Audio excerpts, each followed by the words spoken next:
Isang lalaki ang pinalayas ng kanyang asawa dahil sa sobrang kapal ng buhok.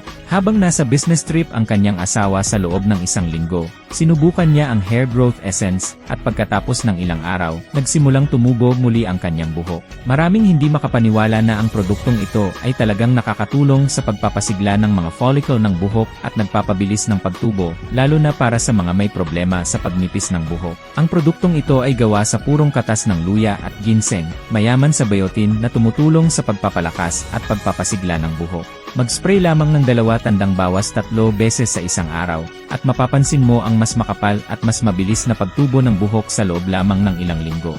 Marami nang nakaranas ng magandang resulta gamit ang produktong ito. Bilang isang doktor, inirekomenda ko ito para sa mga may problema sa buhok. Ang makapal at malusog na buhok ay nakakatulong upang mapanatili ang kumpiyansa sa sarili at mas magmukhang maayos. Huwag hayaang maapektuhan ang iyong hitsura dahil sa pagnipis ng buhok. Iniwan ko ang link ng opisyal na tindahan sa post na ito upang madali mong mabili at maranasan ang kamangha.